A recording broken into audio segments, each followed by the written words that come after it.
DM, bahkan sebelum dia mendaftar jadi cagup di Jawa Barat. Tahun berapa nih? Tahun 2024, Oke. sebulan sebelum dia mendaftar sebagai calon gubernur itu ya, dia sudah berdiskusi dengan seorang politikus Gerindra gitu untuk mengkritik beberapa kebijakannya Ridwan Kamil di Jawa Barat. Salah satunya soal puncak tadi dan hubungannya dengan penghijauan. Betul, dan gua tanya tuh pas wawancara pertama kali ya antara kami dengan KDM di Depok. Terus, Kang gimana hubungan dengan RK? Oh baik-baik saja. Kapan ketemu?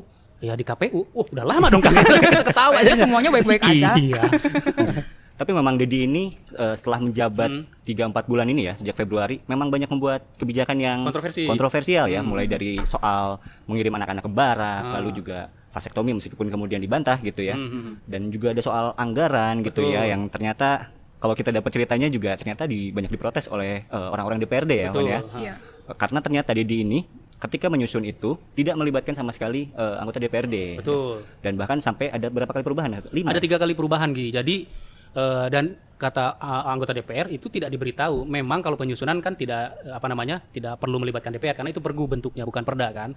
Cuma kan minimal diberitahu gitu loh. Apa yang dipotong, apa yang kemudian dicoret dan lain-lain. Nah ini enggak diberitahu di ujung.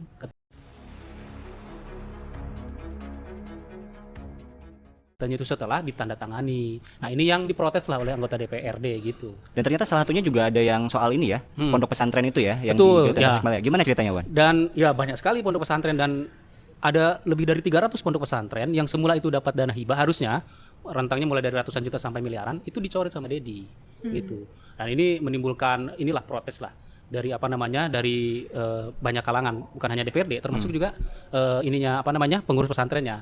Nah untuk lengkapnya nanti ada di majalah Tempo karena kami ngirim juga koresponden ke sana untuk ngecek. Ke Garut dan ke Tasik ya. Ke Garut ya. Gitu. Dengan berbagai kontroversinya ini, Wan, Gi, KDM itu dianggap sedang berinvestasi politik untuk 2029.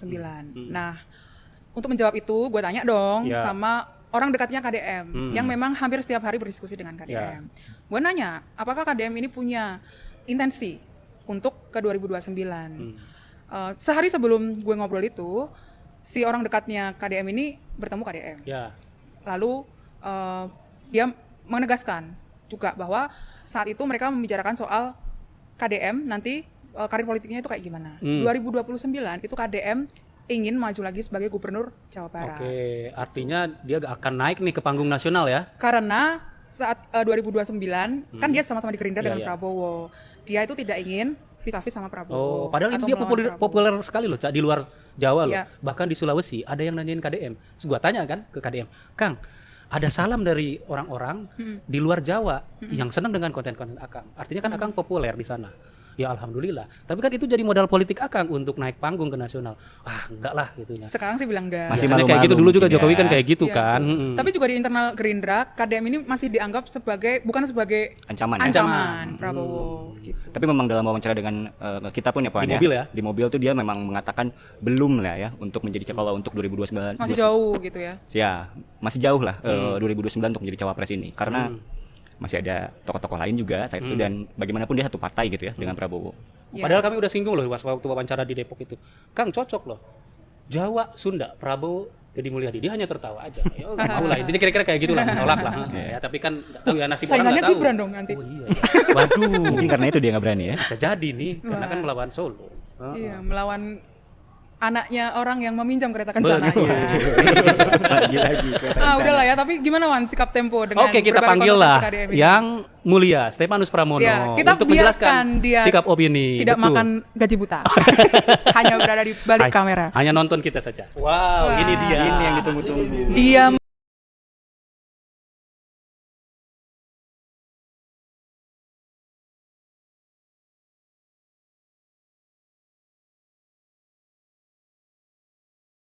anggaran.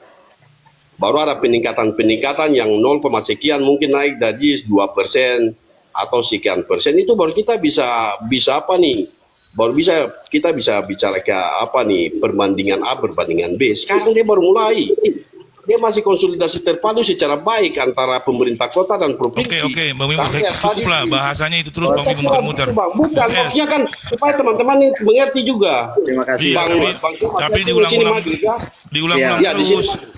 Oke, Ya, di silakan. sini maghrib. Terima kasih Bang Ya, Os. ya. Silakan Bung Ers. Seperti yang tadi disampaikan oleh Bung Bimbo, Kabur. sebenarnya data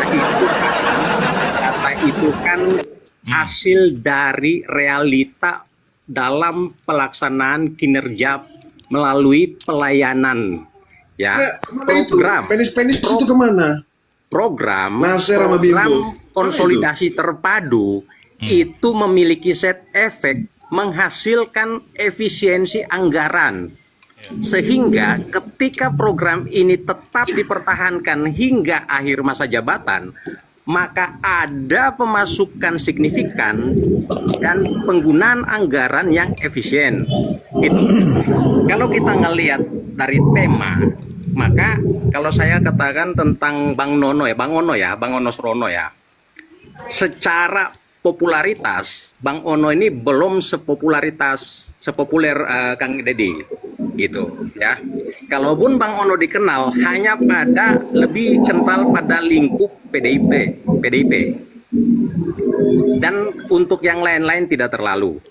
Nah, dalam kinerja pelayanan yang diterapkan oleh Kang Deddy ini jauh lebih realistis. Bukan berarti dia tidak memiliki kapabilitas akademik. Bahkan kalau lihat dari pola pelayanan Kang Deddy, itu merupakan ekspresi ketidakpuasan dan kondisi pelayanan yang berbelit-belit pada masa kepemimpinan sebelumnya. Sehingga yang bersangkutan melihat hal yang lebih realistis yang harus diterima langsung oleh rakyat dengan pola pemerintahan dan pola kepemimpinan seperti ini. Jadi kalau bicara tentang orientasi ke depan untuk penilaian atau penciptaan indikator penilaian terhadap figur politisi, saya kira bahwa dengan pola yang dilaksanakan oleh Kang Deddy dipertahankan, maka ekspektasi politik dia akan naik. Mungkin sementara narasi saya seperti itu ya, Bang ya. Makasih host. Baik. Bung Api, silakan. Oke, semangat sore semuanya. Ya. Ini Bang Kemas, Ya. saya kan lihat di paper Anda ya. Ya. KDM PS Ono ya versus Ono. Iya, betul. Kalau menurut saya Mang Ono Surono itu udah kita kesampingkan. Saya fokus di Bapak KDM. Ya. Saya berharap Partai Gerindra kan di situ banyak yang menjadi wali kota, misalkan bupati dan anggota DPRD. Saya tunggu gebrakan para pejabat dari Gerindra seperti KDM. Mungkin segitu aja Bang. Terima kasih. Oke. Baik. Kang Miftah udah bisa bicara? Kalau belum kita lanjutkan ke Kang Andi. Silakan Kang Andi. Halo Kang Andi. Oke. Bang Bagus masih mau menambahkan? Oh Kang Andi udah bisa. Oke. Ya. Silakan Bang Andi.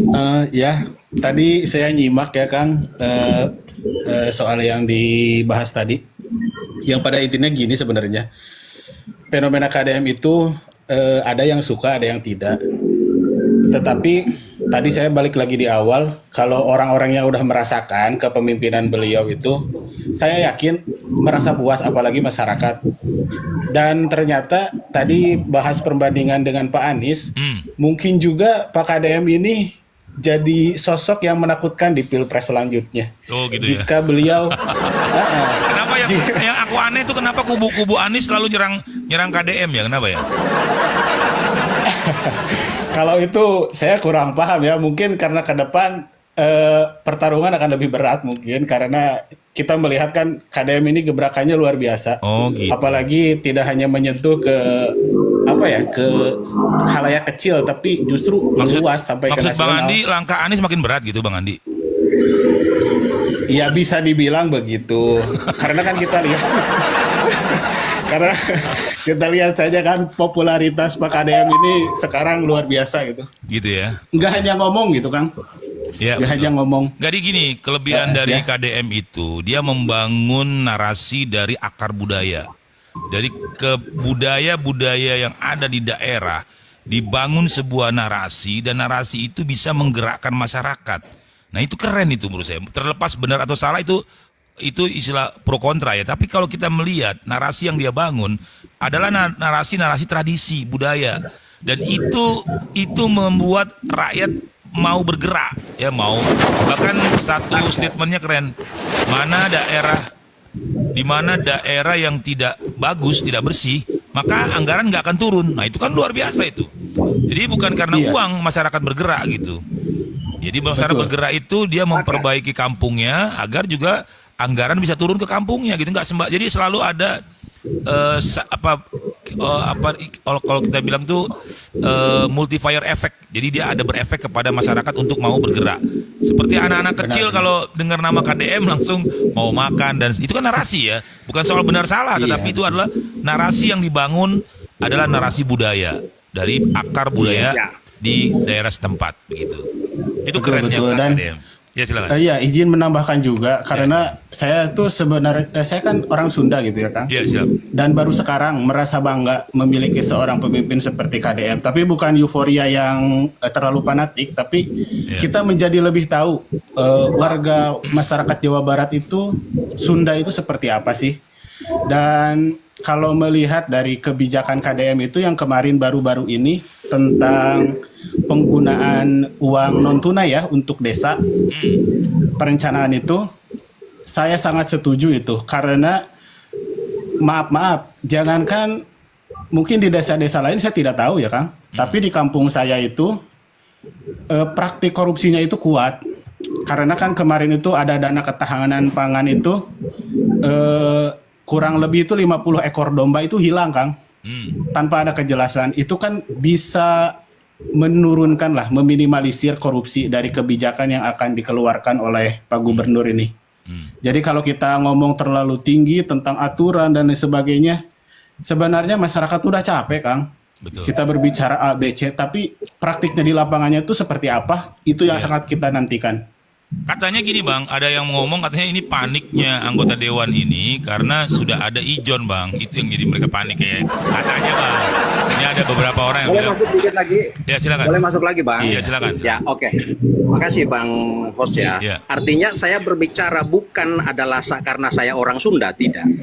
Tetapi saya mengetahui karakteristik kesundaan karena cukup mendalaminya. Ya. Artinya sebenarnya apa yang disampaikan oleh Bang Pos itu benar, bahwa apa? KDM itu seakan-akan melaksanakan pola kepemimpinan dengan back to basic. Basic dalam hal ini, dia kembali ke mentalitas kesundaan itu sendiri. Mungkin kalau bicara tentang Sunda, bisa kita jadikan Sunda Wiwitan sebagai wadah yang bersangkutan melangkah. Tetapi ingat bahwa prinsip kesundaan yang sili asa, sili asi, sili asu, itu benar-benar itu diterapkan, dan semua daerah juga menginginkan adanya perbaikan. Ibaratnya cobalah sejarah memperbaiki dirinya sendiri.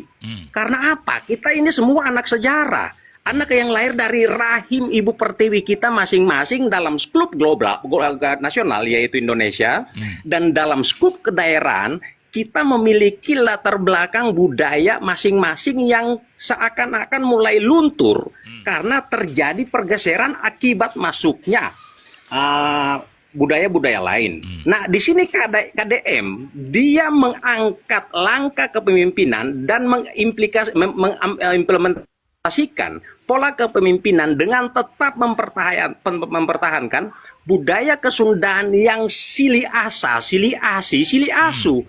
Jadi kalau orang tidak memahami tentang latar belakang budaya Sunda, maka orang akan melihat KDM ini seakan-akan hanya untuk branding, hanya untuk populis. Padahal tidak. Itu karakteristik sebenarnya. Dan satu yang harus kita akui bahwa brand tentang KDM soal Bapak Aing ini mulai menggema dan ini mulai melekat loh. Ketika orang bicara tentang Bapak Aing, orang tahu bahwa itu KDM. Dan bicara tentang market, KDM sudah punya merek, yaitu Bapak Aing. Oke, sementara dari saya seperti itu Bang ya. Oke, terima kasih Bang. ini menarik ya guys. Memang mengakar di budaya. Jadi saya lihat ini bangunan narasi. Jadi narasi ini dibangun oleh KDM agar mampu menggerakkan orang. Nah ini penting ya dalam secara sosiologi dan secara budaya ini boleh dikatakan sebagai trendsetter yang dibangun berdasarkan akar budaya masyarakat, dan ini luar biasa menurut saya ya. Tapi kadang-kadang suka bertentangan dengan ya keyakinan-keyakinan. Nah, ini kan salah paham. Padahal ini bukan soal keyakinan, tapi ini soal bagaimana menggerakkan masyarakat gitu loh.